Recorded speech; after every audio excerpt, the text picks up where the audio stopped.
Tress of the Emerald Sea, Brandon Sanderson's first secret project. Today is the day that we are going to review and do a spoiler-filled and a spoiler-free review of the book.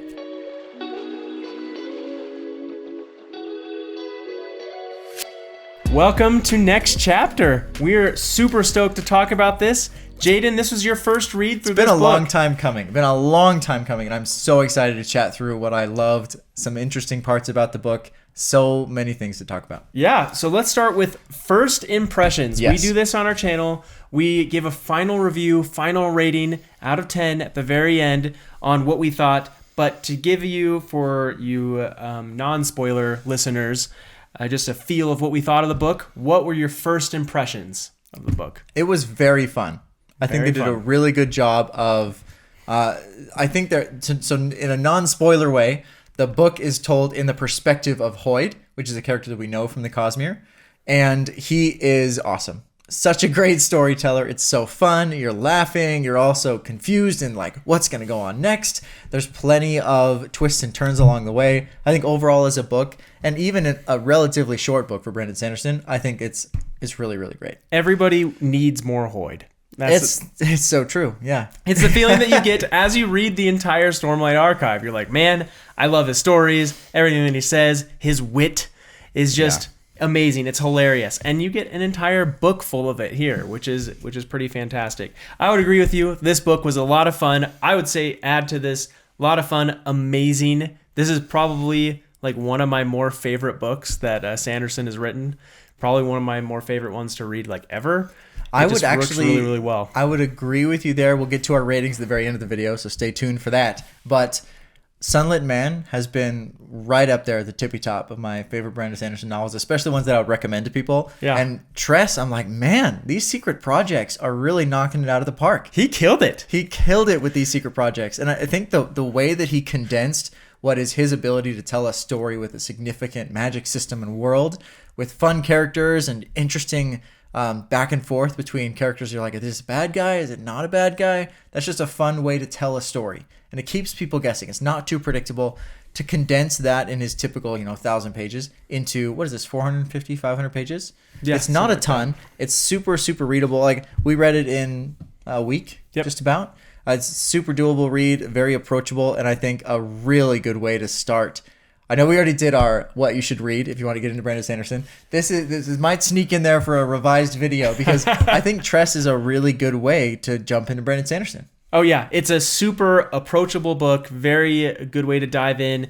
Nothing huge. It's very whimsical, very storybook. That's a great way to describe, for a spoiler-free, whimsical is perfect. Yeah, and it's fun because it feels like your classic fairy tale, but with a Sanderson spin on it. You get all the cool magic systems, like you were saying. You get all the cool stories and the character development. You're really feeling for people, and you're getting great morals out of the story. Yep. It's just fantastic. So I would 100% recommend this to you if you have not read the book. If you want a sense for the story inside, Brandon Sanderson in his epilogue mentions his impetus for writing the book, where the story came from. And he says he was watching Princess Bride, fantastic movie.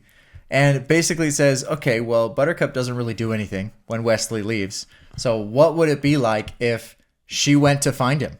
Like that's the whole, that's the setting of the story. And I think it's cool for him to just be thinking about, what if, what if that happened? What if this was different? What if these little pieces changed? How would that entire story change? And it's a really cool way to start off the book. It's great. It's great. So check it out, and subscribe if you're not, so you can come back to this video and hear what we have to say for the rest of this. And that is a great spoiler-full review. At this point, if we go straight into spoilers, if you haven't read the book, probably a good time to pause.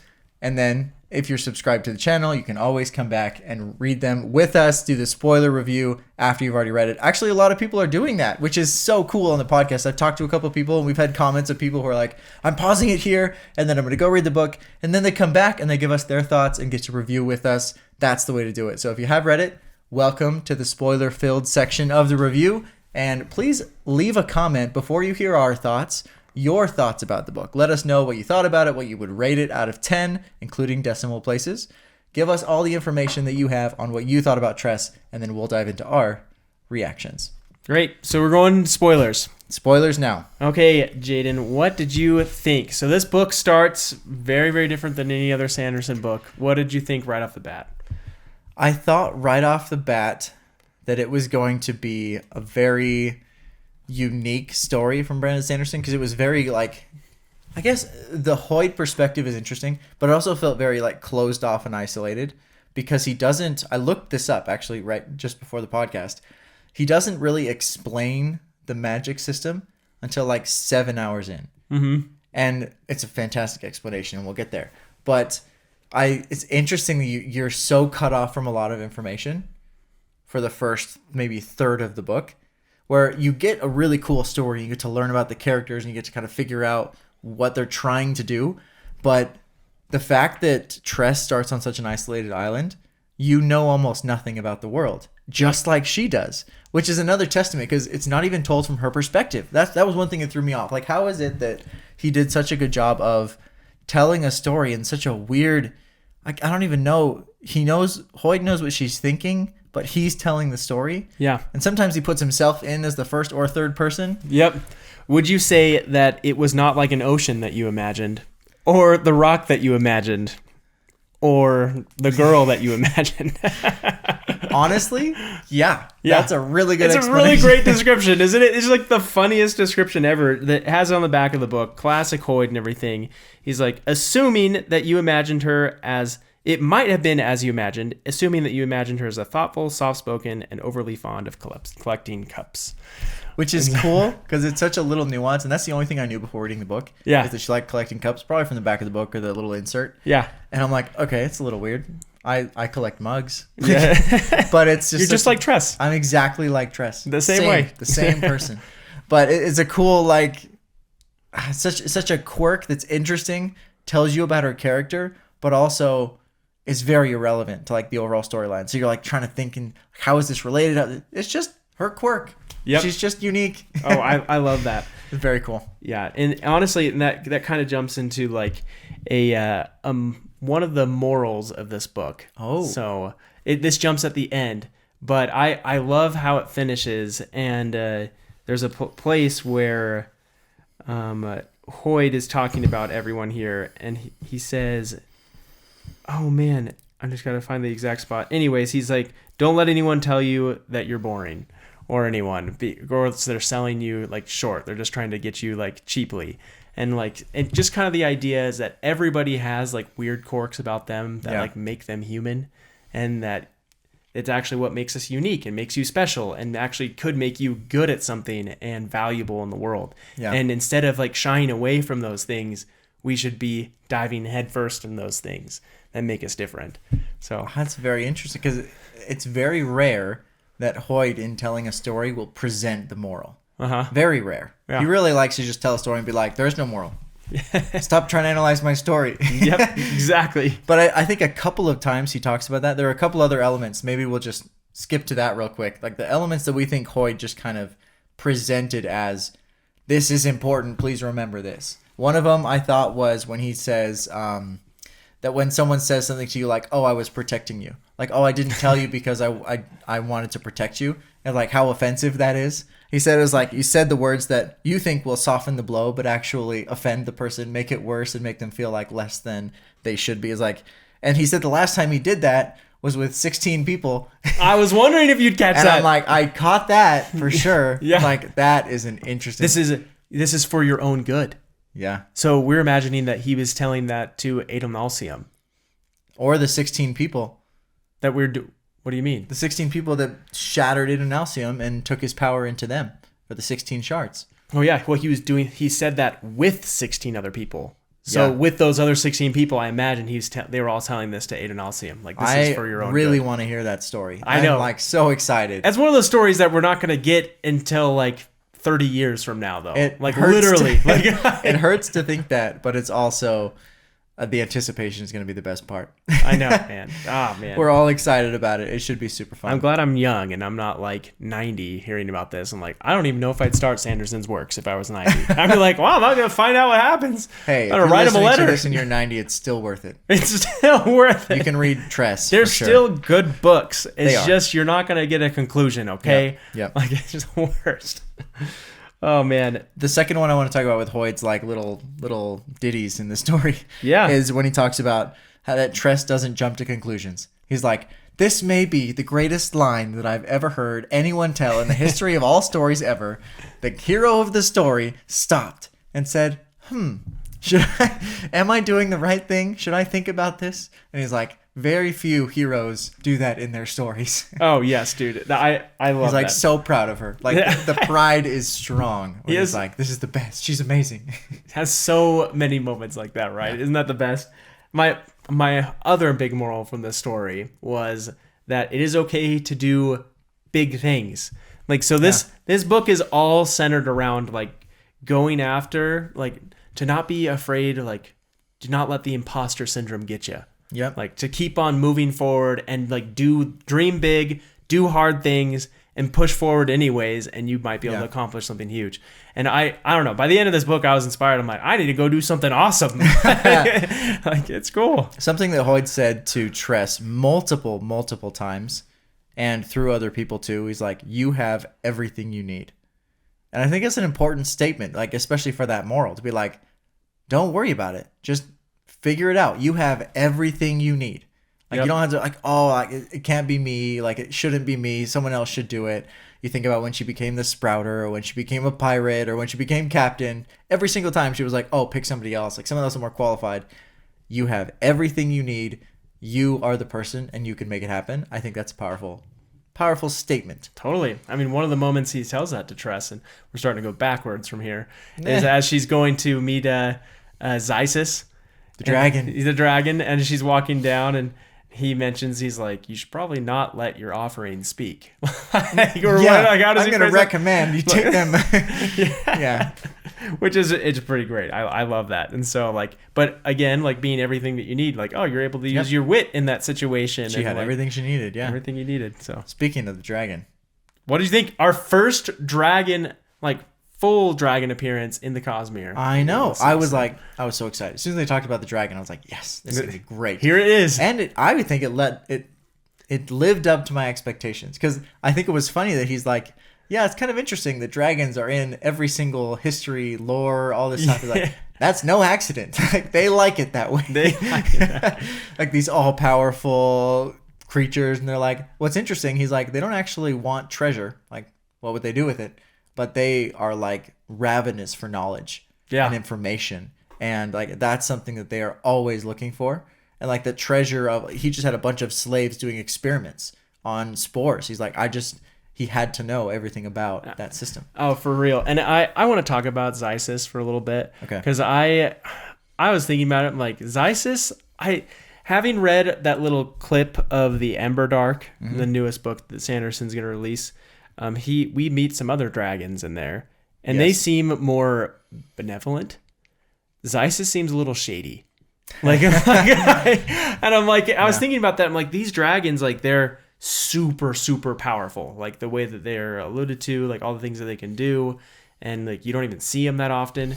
But then I just realized, like, there's a whole society of these dragons, and that means that there are going to be good ones and there are going to be bad ones. And Zysis seems like a shady one. Yeah. Like, he's bringing in slaves to do his work, to take them away from society and life and the world and everything. Like, that's scary stuff. And he has no problem with that kind of thing. It's interesting that he's doing this whole trade situation, and that he's made everyone aware that, like, he makes these trades. Bring me a slave, and then I'll give you some benefit. So he has the power to make significant change, to heal people, to do all these things. Like, he's actually a very powerful being, and he's using that to trade for slaves.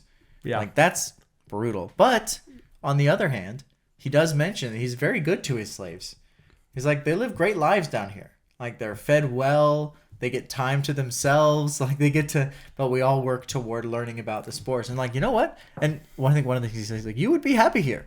Like, you'd be learning, you'd be figuring these things out. Like, we're all learning together. And for a moment, she's like, Yeah. But that would be considering you would be happy there if you weren't actually a slave. Like That's true. It all comes down to just like being a slave is like you have no like You're still stuck there. You're stuck. Like you have no free will anymore. Your agency is gone.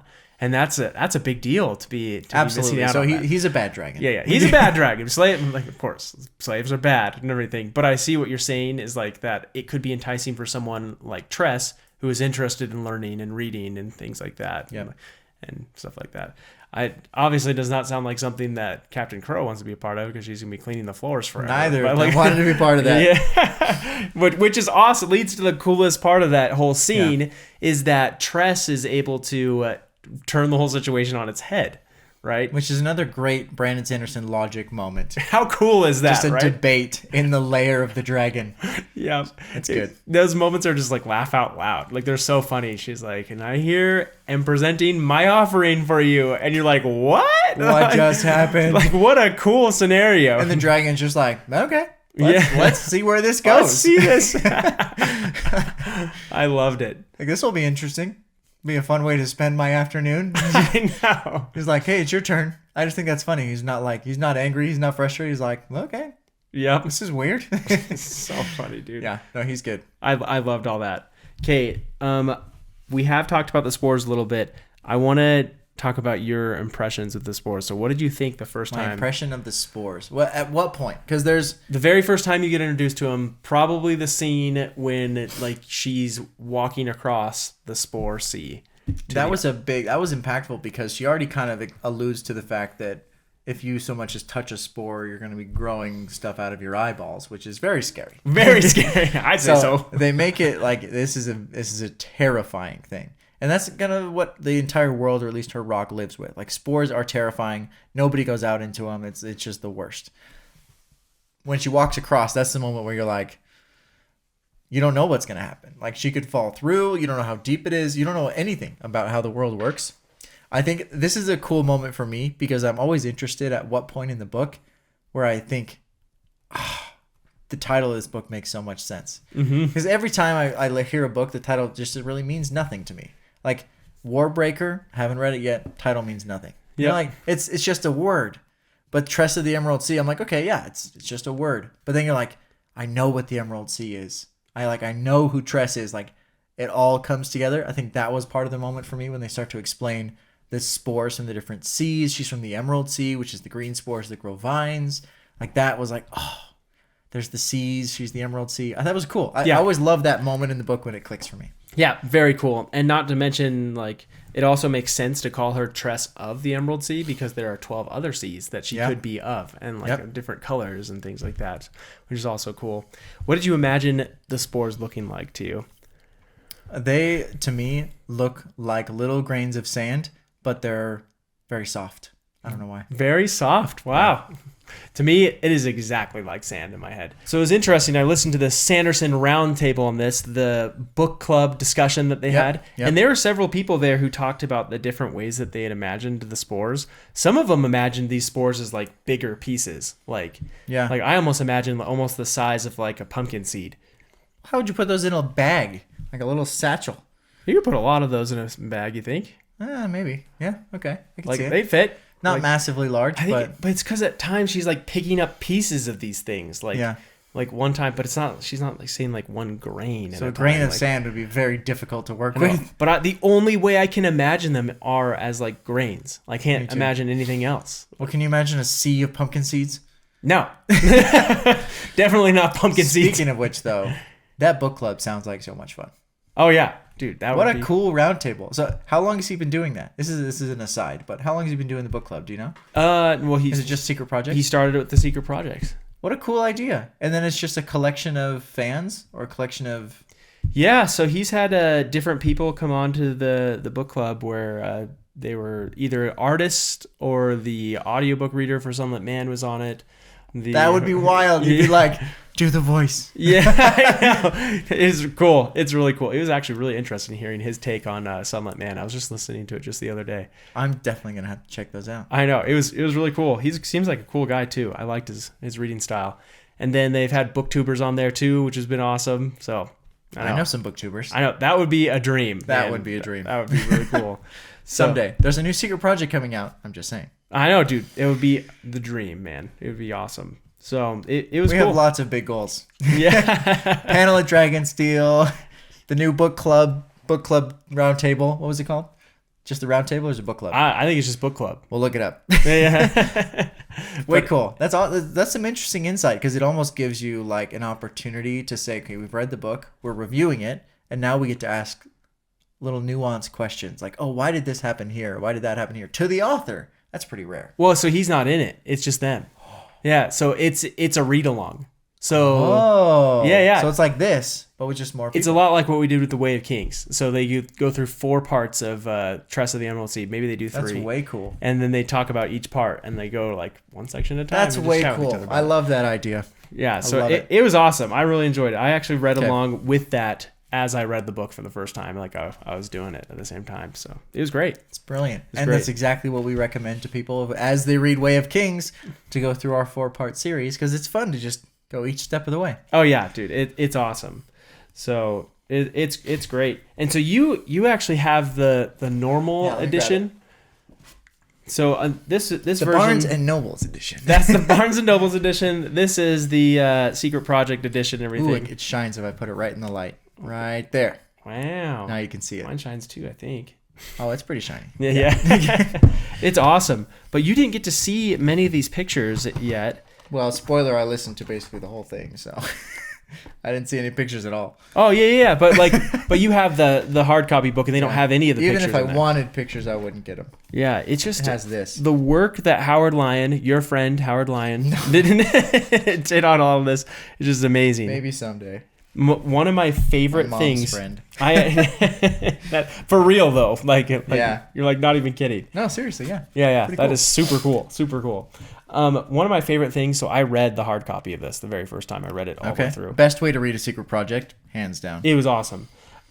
If you notice through here, the chapter headings have different parts of it. So here, like when she's in the verdant sea, you can see it on yours too, actually.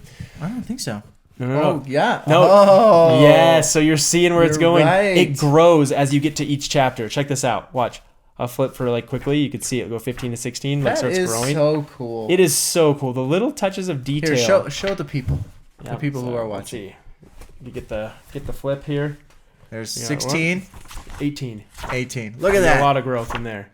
So cool. That's cool. Yep. Then you get to the Red Sea, the Crimson Sea, and then the spikes start growing, which is so cool. Wow, look at the last. This is the last one for the verdant. Verdant. Yes, it's like Huge. green. Then Well, look at it's this. not in mine. I have the black Then and you white start getting the version. ones that are like mixing because she's like right on the border. That's so cool. Yeah, so you got the red and the black and everything. It is so cool, dude. I was loving that as I was reading this. It's book. these little things, man, that are just so unique. What chapter was that had both? Ooh, What a cool way to it was do it. called the Monster. Because that's something that's like, it's just not necessary, but it's such a fun little addition 58. that you can add to a book. You know what I mean? So, anyway, Yeah. I think that's really cool. Yeah, I love it. I love it. Kudos to the team for doing something like that. And the artwork is fantastic. If you've ever been curious of what Hoyd looks like, at least in this world, Yep, you they're get a the good, same. good look on there. Yep. Ooh, I want to see the Hoyd picture. There's the Hoyd picture. And this is his intervention, I should say, with his socks and sandals. Yep. So funny. I love his comments on the socks and sandals. And just like Wow. a horrid decision. That is cool. That is just a cool moment in the book overall. Totally. And I love it. So this book gives us a lot of hints at like what's going on with Hoyd and like other people in the world. So I don't know if you caught the first fake Charlie that she sees. Like Yeah. she says her light weaving goes away. So she has powers from Roshar somehow. So she is bonded to a Spren. Very interesting. Talks about Hoyd trying to get powers from what is it they call like her powers. Well, we knew she was otherworldly from another world Yeah. because she just leaves. It's from Elantris world again. Okay. You got I to didn't read know those that. books. I need to read I that. know, dude. It's not a massive spoiler, but or anything. But I'm just like, they talk about aeons. Yeah. I think in here. No, not aeons. I don't know what that means, but I'm assuming it's a thing. I don't know. It's this stuff that she's writing. Yeah. You've seen it in I've the seen Lost that Metal. No, I've also seen it in, oh man, you're going to get me with this one. Emperor's Soul. Yep. But There was a moment when someone like turns into a god and starts writing things on the wall and they become reality. It was weird. No. That was the Lost Metal. That was the girl from the Emperor's Soul in the Lost Metal. Wow. Yeah. What Remember? a connection. It's a scene in the Lost Metal when they're running away with Wax and with And she stamps herself with the god powers. Yes. She's not actually running away with Wax. Sorry about the little baby spoiler. Yeah. Seriously. But yes, that's it there too. So Okay, gotcha. So that's why I was thinking Emperor's Soul, because of the stamp. Yep, same person. Other pictures. That's cool. Yep, there is the Captain Crow. With the bullet, the moment with the bullet. Yeah, catching the bullet. Kind of freaky. I know. So it's cool. It's cool that they have the little extras that you only get with the premium versions. It's just a cool way to do it. For real. They did well. Probably last picture. Going from the Verdant Sea to the Crimson Sea. I love the color of the Crimson Sea. They said it was described as almost like the color of blood. So pretty intense. It's great. It's a great book. Speaking of crossovers, though, crossovers to other books. There were two others that I thought was. I was wondering if you're gonna catch these. So let's talk about them. What did you notice? First one. She said she was worried about Death himself with nails in his eyes. Okay, that was crazy. Did she say that, or did Hoyt say that? She says that. So I was wondering about this. If Sanderson is clever enough to make it like so, since Hoyt is telling the story, he slips and like says like that she said that, but like she didn't really say it. That's just like a term that like Hoyt threw out there, or if it would be like something that like lore has spilled over to her world because maybe good old Marsh is visiting other worlds, and that's what I think. Yeah, I think he's been visiting. So we know a couple of things. I think he's been visiting other worlds because it's been a long time. So that would have had to have happened between the Mistborns series, but there's a lot of time that happens in between there. I think he could totally have been visiting other worlds and planted a couple of these things that are sayings now. The reason I think that, we already know that those two worlds are connected, right? Not connected, but there are people traveling to this world from what are you going to give me? Scadrial. Yep. I guess is it called, right? And I'm like, as soon as this other person, I'm like, oh, I know what that is. Yeah. Hoyd's companion. Yeah. Which one? So Ulan. Yeah, Ulam Is most definitely a Khandra. Yep. Do you And know? you're just like, yeah, you've met this Sazed Khandra. sent them. It's the one that Sazed sent out. Yeah. It's a different one.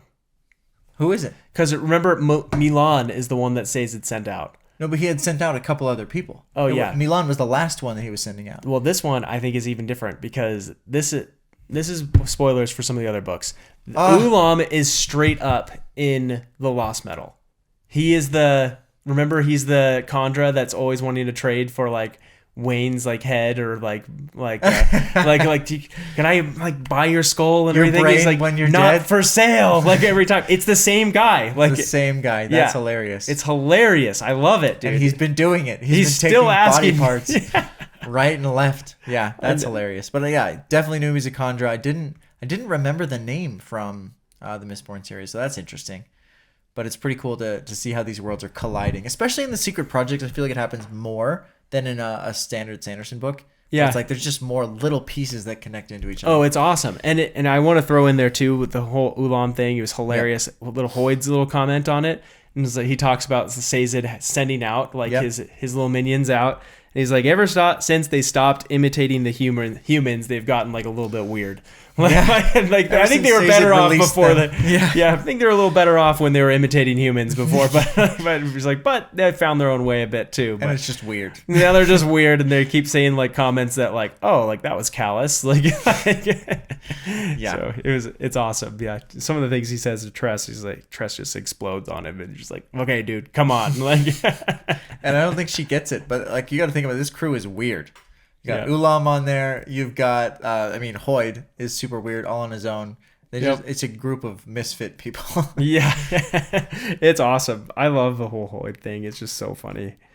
Other fun like little comments in there. I was just dying when they're meeting the sorceress for the first time, and she's like, and then they looked on her laptop. I mean, not laptop, like magical scene device. Like, Yeah. I'm like, how funny is that? Just like all the technology references that they have to like a future. Yeah. Not to mention the fact that she blasts off in a rocket ship at the very end. And they like FaceTime. Yeah, and they FaceTime. They're doing all those things. It's awesome, dude. I love that. I'm trying to remember any of the other parts that they had with that. I got to show you the rocket ship. They showed the rocket ship? Yeah, they show it blasting off. That's so, like, what a weird... like, you just see the sorceress and she's just taking off. And it's a starship. Yeah, it looks just like Elon Musk's starship. Yeah. Super cool. heavy. Yeah. Anyways, super cool. Yeah, I loved that. I thought that was awesome. I think another fun one for Hoyd was when they go to the dragon and he's like, I'm only scared of one person on this planet, and it's not Safanders. Yeah. Seriously. It's just like he's just, I think, a little annoyance to every powerful creature in the Cosmere. They're like, that guy. Yeah, like he just gets in everyone's way. He's super powerful, but he's also just meddling with everything. He's in everyone's way, like you said. I think that's just like the best part of Hoyd. Yeah, and what blows my mind too, I didn't realize how like immortal Hoyd is. Like no one can kill him. I'm like, what? Like he's just no one? He can't be killed? Like that's crazy. I don't know what must have happened there. They're all implying that he can't be killed. Like he would even fall into the sea and be totally fine. Which is crazy. I mean, there are some things that would probably not necessarily kill you, but keep you there for basically eternity. Yeah. But he lives his life in a pretty lackadaisical way, which is cool, but it's an interesting way to tell the story. I know we've kind of been jumping around. It's been like a lot of the key points we just read this book, so it's all swimming around in our minds. But overall plot stuff before we get to our ratings, I think is probably a good way to tie things back in. So we know that she goes the journey of Tress, right, across all the seas and into the Crimson Sea. One of the things that I really liked about the plot itself is that Tress is just constantly taking on new roles and opportunities, but she's using all of her skill sets from previous things to make it work. Like the fact that she can connect with people and talk and tell stories is really what helped her get in with the crew of the pirate ship. So she goes, she gets attacked, she walks across, she's brave, meets Hawk the rat. Huck, sorry. Yeah. What did I say? Anyway, Huck the rat, and she just creates this little journey for herself. She has her little animal companion, like a Disney story. Okay. How fast did you figure out that Charlie was the rat? I did not. You never figured it out? I never figured it out. Wow, dude. This is one that I figured out from the moment she met him. That's awesome. I was like, Sanderson, we can't have talking talking animals in your story. Like this is not your kind of story.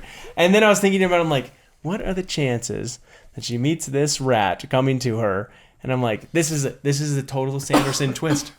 This is a twist that he normally does. And so I was able to like put it together. I'm like, I think that's it. And then the whole time I was watching for it and I was picking up on stuff, I'm like, I freaking nailed it. That is impressive. I only got little things the whole way. I was like, I know he's cursed for sure because of how he talks about the sorceress. Yeah. I knew that little things, like I knew she was going to be the inspector.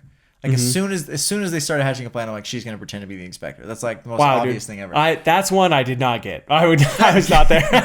Well, I was like, she was talking about everything's inspected. There's no way to get through. I'm like, okay, well, you become the inspector while she's out, and then no one questions you because no one even looks at her in her eyes. Like, well, there you go. That was a fun one. But I do think there was enough sufficiency of twists and turns that I was still surprised by a lot of stuff. Yeah. I always try to think like, what do I know? What can I predict? What can I get? And sometimes I get them, sometimes I don't. And that's what I think is fun about Sanderson. There are some books, a lot that we've read recently, if you've seen them on the channel, that I feel like I predicted way too much of the ending. And like, I had this nailed a third of the way through the book. And it's just not as fun when you're like, yep, that's going to happen. That's going to happen. Yep. And then what was fun about this book too, though, is that this book was like, it's not predictable, but it was predictable in storybook fashion. But since it was written in such a way, you were okay with that. And like you said, fairy tale, the tone, like the way that the story was told, you're like, oh, it's a little surprising, a little bit, a couple of twists, but it's still just a whimsical story. Totally. And I think what makes this book special is all the little stories within the big story. Like, for example, at the very beginning, you're getting this like it starts with this really hilarious story about like the guards, the groundskeeper who is not really a groundskeeper. He's the son of the Duke there. Yeah. And so and the hilarious story of her trying to flirt with him and laughing like a seal by accident, just like adds a lot of realism to it, to the parts where she's trying to go off and do this adventure and she's getting support from her parents. And her dad goes through this whole experience of going through like the whole tavern and trying to get little tips and help from like this person or that person, or not tips and help, but just like asking for favors from people, cashing in like a good dad. Plus the whole story about them playing darts and always missing the dartboard until it gets revealed at the end of why they are, because it looks like the king. But it's just hilarious. It's just a very, very clever story. The whole thing, stories within stories. The whole thing overall is just cool.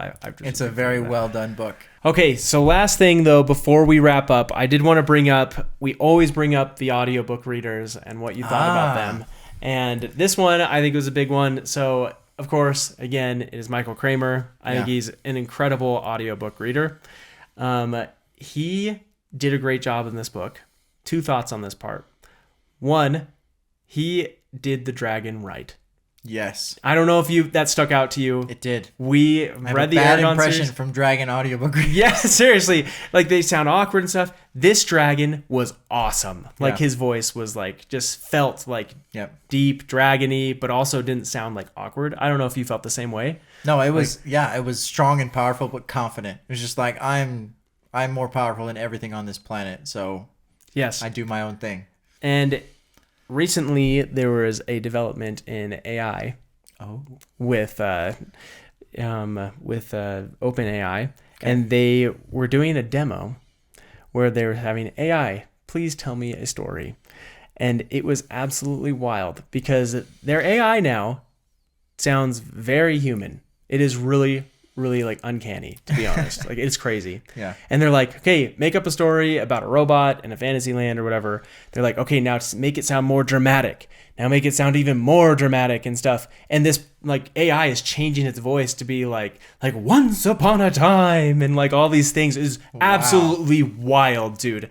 And the whole time I'm just thinking, I'm like, I talked with Jaden about this a month ago about AI. We did talk about that. And audiobook readers, and you said there will be a time where like you've had your bad audiobook readers. Yeah, you can just change it. I can just change it. Like, you could have Michael Kramer read every single one of your books for you. And I told you, I'm like, I don't know how I feel about that, but after hearing that, I'm like, you know what? Why not? Let's just go for it. Like I think we are there. I think we're actually already there at this point. It's wild to see it happen and just like living it out in real time. AI is crazy. Yeah, it was really crazy. So I had to bring that up because I was like, Michael Kramer hitting up again. And then I heard that, like, and I'm just like, Jaden was right. It's happening, and it's probably going to happen within the year that they will probably be licensing out their voices to be used by AI to read whatever you want. Which, I mean, is a bit of a tangent, but it's going to get very interesting on what constitutes a voice. Yeah. Like, how slight of a difference. Because you've heard people that sound like each other, I'm sure, in your life. Uh-huh. You're like, oh, you know who you sound like? Insert person you sound like here. But it's literally, how do you say, no, you guys are using my voice, and you have to license that? Or how do they be like, no, it's not quite the same, because this one says it's A's differently. Gosh, dude. That's you know what hard. I mean? Like, that's a really difficult conversation to have with AI. I know. Does every single person's voice have some sort of, like, print, though, that's similar to, like, that's just unique? I mean, I've heard, like the Edna mode. Yeah. That everyone has their own way to speak, and like their vocal print, like you said. Yeah. But I'm saying, how different would you have to make it to be like, no, this is a different voice? Well, that's what I'm saying is, like, could you analyze the print to just say, like, okay, this is like the same print of voice? within. I'm not saying that they would directly copy it. I'm saying they would directly copy it and then change like a vowel pronunciation, and the print would change. And they'd be like, "No, we're not using your voice," even though it would sound basically the same.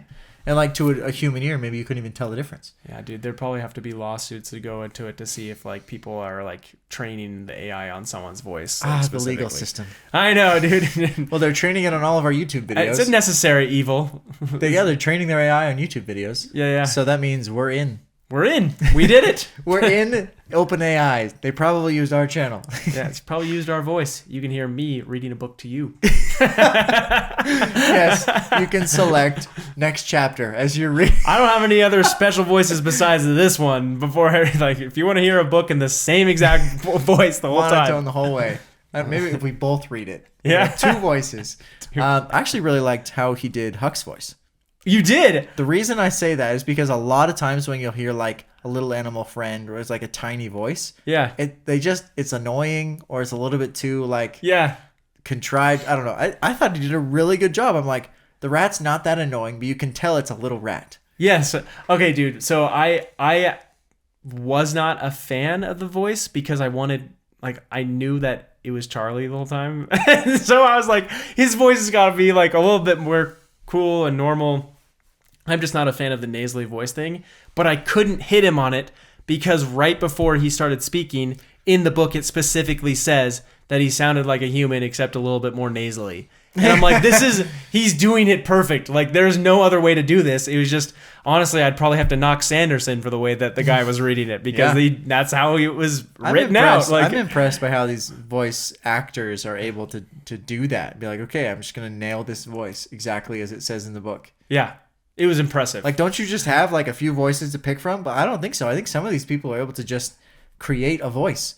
Yeah, it's amazing. Oh. I love that some people are that skilled. It was cool. Well, it's actually cool because we were talking about those booktube roundtable things, the discussions. So the one for the Sunlit Man, where the audiobook reader is in there, he talks about how he has a certain number of voices that he uses for all of his books, and he's like, it's important to know, like, if you're going to be doing like a series or something, like, and who's the most important characters and stuff, so they like can that. Have the most strongest voices. Yeah, so they can have like the best voices for the best characters. He's like, there was once a time like where I think he was talking about a story where he accidentally gave like one of his best voices to a character that ends up dying.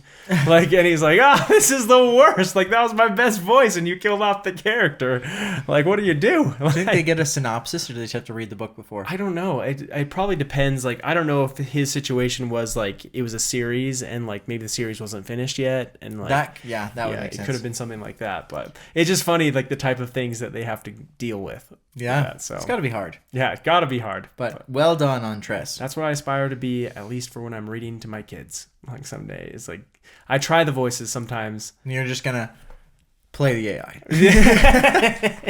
That's right. That's right. Oh, this is me reading. This is honestly though. So I mean, I guess I am about ready to wrap up. Do you have anything else that you're going to say? No, I'm ready. So to give this thing a rating and something to look at is I look at this book very, very fondly. You're making your final pitch before the ratings? Yes.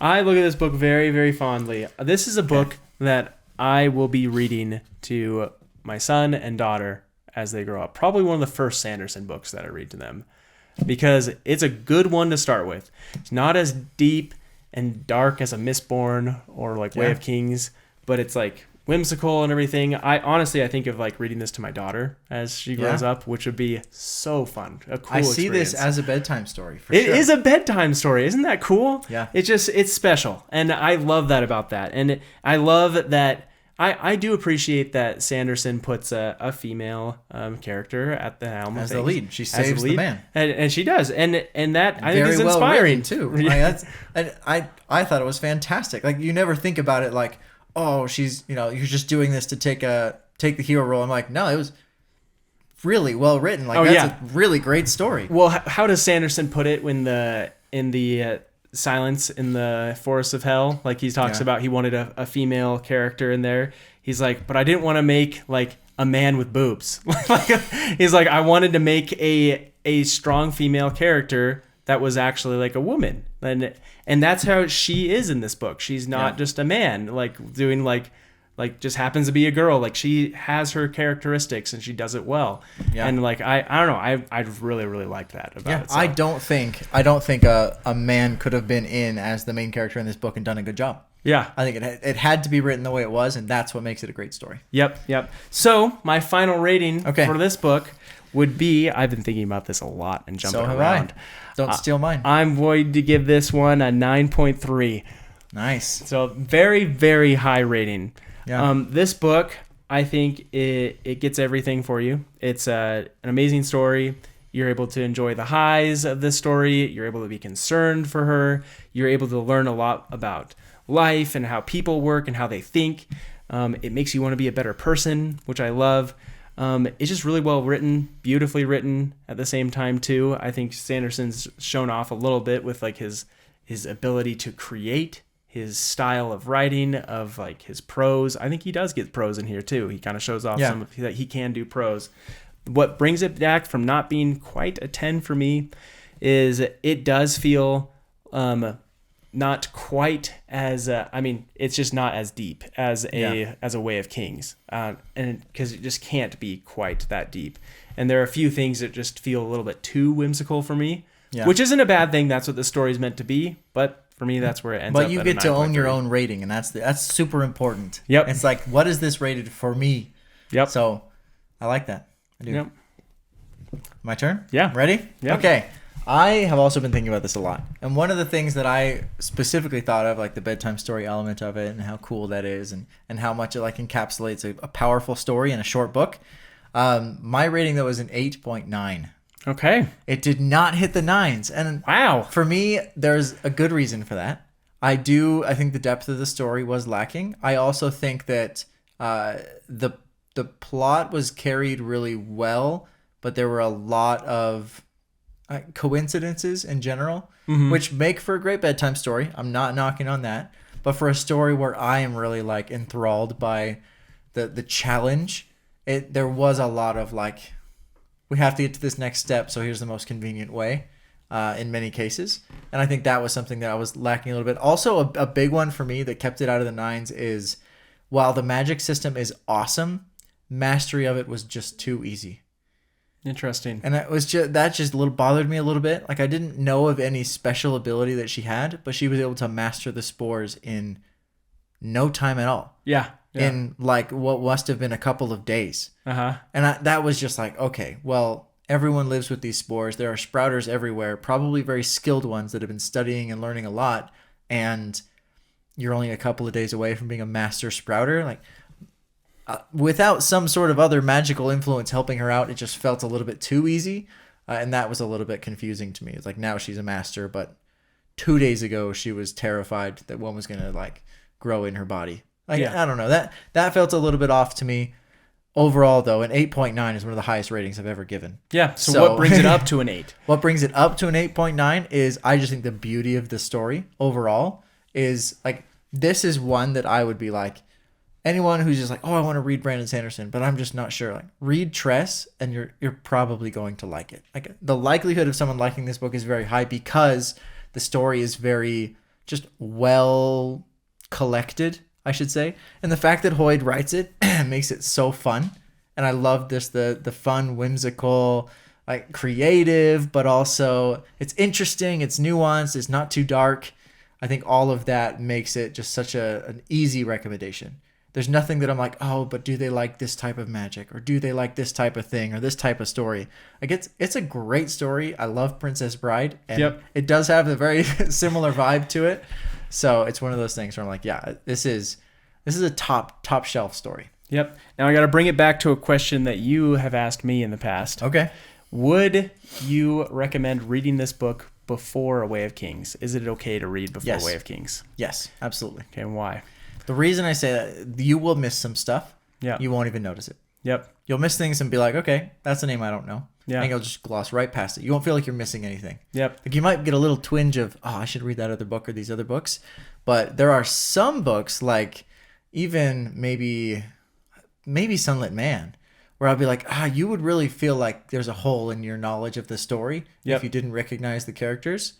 So, but this one, no, I feel like you could read straight through it and love it and not feel like you're missing Totally. anything. And there are some people who say that because Hoyd is telling the story and you don't really get to know Hoyd until The Way of Kings, and you don't think that like messes with like your enjoyment of this book at all.